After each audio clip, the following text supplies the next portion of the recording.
औज़ुबिल्लाहिमिनश्शैतानिर्रजीम बिस्मिल्लाहिर्रहमानिर्रहीम। Dear students, अस्सलाम वालेकुम वरहमतुल्लाहि वबरकातुहू। Class 8 science force and pressure हम पढ़ रहे हैं।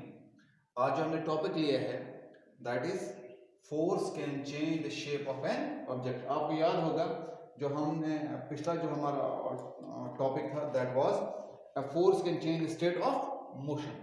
आज हम देखेंगे force can change the shape of an object. Motion को चेंज करने के लिए हमने अलग अलग से एक्टिविटीज़ किए थे कि कैसे ऑब्जेक्ट की मोशन चेंज हो जाती है। तो जब हम उसको पुश करते हैं, पुल करते हैं, धक्का देते हैं तो वो चेंज हो जाती है।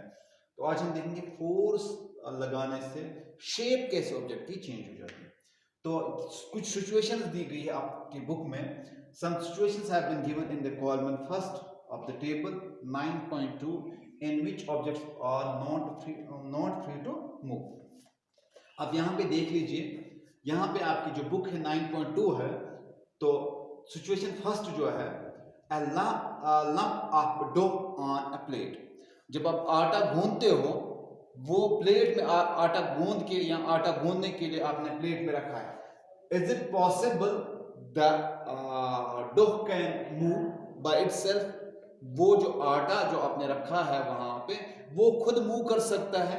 ये एक सिचुएशन है। दूसरे कॉलम में table suggest that the manner in which force can applied on each object.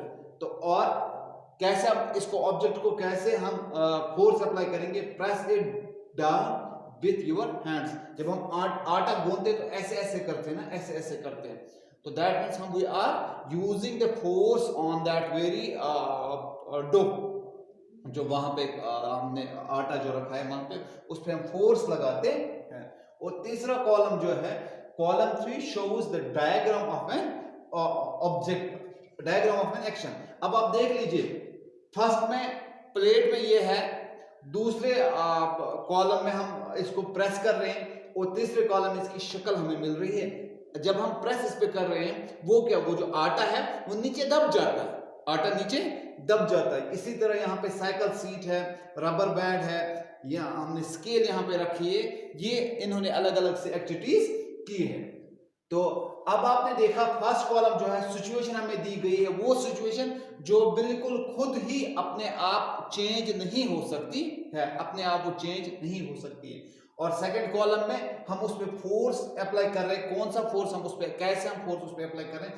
और थर्ड कॉलम में हमें उसकी शक्ल दिखा रहा है, जब हम फोर्स उस पर अप्लाई कर रहे हैं उससे क्या होता है। Try to observe the effect of force. अब आप देख लीजिए, जब हम आटे को गूंदने के लिए हम उसको हाथ से दबाते हैं तो हाथ नीचे हो जाता है, आटा नीचे हो जाता है। साइकिल सीट पे जब हम बैठते हैं वो साइकिल सीट दब जाती है।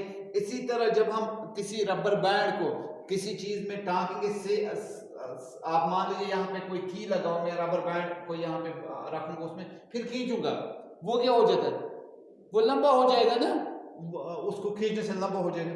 इसी तरह हमने एक कोई स्केल रखी है, यहाँ पे हमारे पास, मैं आपको दिखा दूंगा, यहाँ पे हमारे पास एक स्केल है। अब स्केल को जब हम आप देख लीजिए, यहाँ पे आप देख लीजिए, ये स्केल है यहाँ पे। अब यहाँ पे इसको हम प्रेस करें तो ये टिल्ट हो जाती है, ये टिल्ट हो जाती है। इसी तरह इन्होंने रखा है कि अगर हम इस पे इस स्केल को दो जगहों पे हम इसको कहीं पे रखेंगे, यहाँ से एक साइड एक चीज रखेंगे उस पे और दूसरे साइड में फिर इसके बीच में कोई वजन रखेंगे तो ये जो वाला बीच वाला जो हिस्सा है वो नीचे दब जाएगा, वो नीचे दब जाए। तो यही हमें ऑब्जर्व करना है। जब हम फोर्स किसी पे अप्लाई कर रहे हैं तो फोर्स अप्लाई करने से क्या होता है, वो जो चीज है उसमें उसकी जो शक्ल है वो चेंज हो जाए, शेप जो है object of the shape change. तो आप देख रहे हैं कि बिल्कुल शक्ल चेंज हो रही है। What you conclude from the observation is noted in table 9.2 sorry. तो हमने क्या ऑब्जर्व किया, हमने ये ऑब्जर्व किया कि जब हम किसी चीज पे, किसी ऑब्जेक्ट पे फोर्स अप्लाई करेंगे तो उसकी जो शक्ल है वो चेंज होता है, the shape will change of that very object when we apply the force. मगर ये किन चीजों पे है, अब यहाँ पे देख लीजिए, जो खुद ही मूव नहीं हो सकते, जो खुद ही मूव नहीं हो सकते, उन पे हम जब फोर्स अप्लाई करेंगे। इसके साथ साथ इन्होंने फिर एक और एग्जांपल दी है, what happens when you apply a force on an inflated balloon by pressing it between your palms। अगर आपके पास एक बैलून है, भरा हुआ बैलून, उसमें एयर भरी हुई, तो फिर आप इसको हाथ से, इसके पाम्स, ये आपकी जो हथेलियां हैं, इनसे उसको प्रेस करोगे, प्रेस कर, तो वो दूसरी जगह जो जो गैप उसको मिलेगी, यहाँ तो यहाँ से निकलेगा, ऊपर से निकलेगा, आगे से निकलेगा, वो अपनी जो शेप है वो चेंज करता रहेगा। इसी तरह अगर हम कास्को बॉल आप तो देखिए होंगे, जिसको हम खेलते भी हैं, जब हम उसको प्रेस करते हैं, उसकी जो शेप है वो चेंज हो जाती है। जो ही हम उसको वापस छोड़ते हैं, वापस हम उसको छोड़ते हैं, तो वो उसका जो प्रेस करना हम छोड़ते हैं, तो उसको क्या हो जाता है, वो अपनी शेप में फिर से वापस आ जाता है। तो इससे हमें क्लियर होता है कि इन ऑल दीज एग्जांपल, जो हमने एग्जांपल्स देखे, हमने बैलून का एग्जांपल देखा, हमने साइकिल सीट का एग्जांपल देखा, हमने आटे का एग्जांपल देखा, हमने रबर का एग्जांपल देखा, या चाहे हमने स्केल का एग्जांपल देखा, इन सब में हमें यही सीख मिले है। All these examples you we saw that application of an force of an object may change it is shape. तो जब भी हम फोर्स किसी चीज पे अप्लाई करेंगे, उससे क्या होगा, उससे यही होगा कि उससे shape of the object change हो जाएगी। तो जब हम ये एक्टिविटीज और हम कर सकते हैं, इससे हमें क्या क्या मिलेगा, we make an object for move from rest. तो ऑब्जेक्ट जो रेस्ट में होता है उसको हम मूव कर सकते हैं। हम ये कर सकते हैं, speed of an object, moving object, हम उसको बढ़ा सकते हैं, हम उसको घटा सकते हैं। हमने फोर्स में ये हमने देखा, हमने फोर्स में ये देखा।